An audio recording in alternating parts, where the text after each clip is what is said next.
Testing 1, 2, 3. Caryoporium, Strange and Unusual Investigations, interview number 18 with Sarah Milton of Washington, Connecticut. Thanks, Sarah, for sitting down with me. I know this isn't easy for you to talk about. No, I've sat with this for a long time, and most people, you tell them something like this, they smile and change the subject. So, yeah, we'll see. Take your time. You can start by setting the scene. Where were you when this happened? I was a kid, maybe 8, 9 years old. My aunt had a farm, up in Barkhamsted. It's all a little place, a couple of fields, an old barn. It smells like hay and rust. I spent weeks up there, kind of every summer, and to me, it was the highlight. It was my whole world. I loved it there. Stone walls along the edge of the property, the kind of ones that old farmers would stack up year after year. And, to me, it seemed like it was 1,000-year old. And then there was the tree line, right at the back of the field. And this was late summer? Yeah, it was the end of August, one of those really hot Augusts. I remember the air was heavy and I was so sticky. I would sweat and just tired from the day. I'd been playing out in the field, like I normally do, and my aunt asked me to bring the dog in with me right before dark, right before dinner. And that's all, just for me to go get the dog and head on to the house. So what happened first? The first thing was the smell. What kind of smell was it? Well, it stopped me. Dead in my tracks. It smelled like fall. Like October and the leaves and, where people have their chimneys going in. And I remember thinking, that's wrong. Even as a little kid, I knew it was wrong. It was August. But it was smelling like Halloween. Did that frighten you at the time? I was confused, more than anything. I remember turning around in a circle, looking for where it was coming from. Like maybe a neighbor was burning something but there was nothing, no smoke. And it wasn't going away, it was getting stronger. Like walking into a different season. And where was the dog?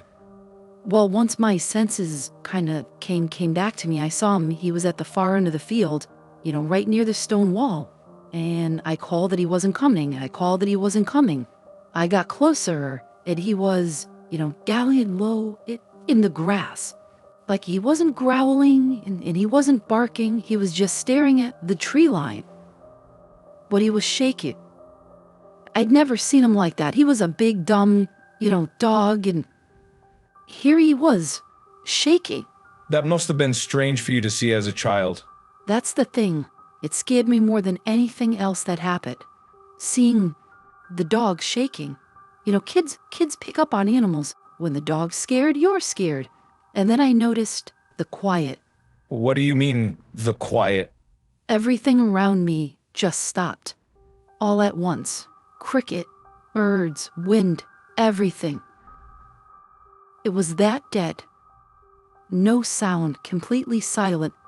I remember holding my breath because the silence felt like something there, something that could hear me.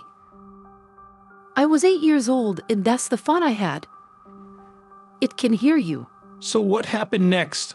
I was looking at the trees. The trees I told you that were in the tree line. But the trees there, they didn't belong.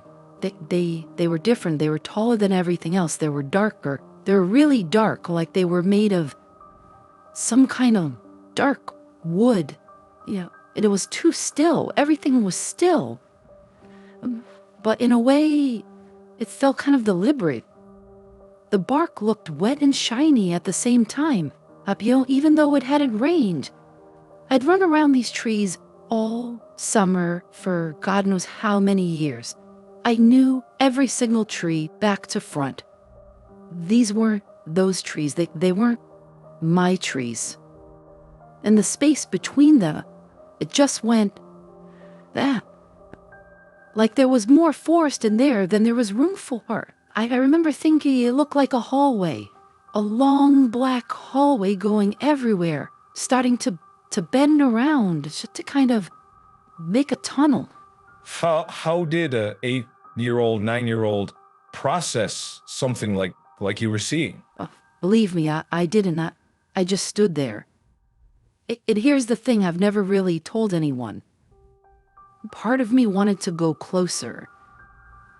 I felt like a pull, like something in my chest leaning towards it.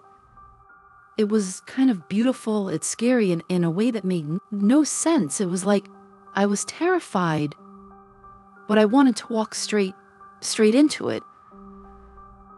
And then with a yelp, the dog bolted, just took off for the house, and something in me just snapped right back. So I started running, and I ran after him as fast as I could, and then I did not look back. I don't know why or where that came from. I just knew, do not look back.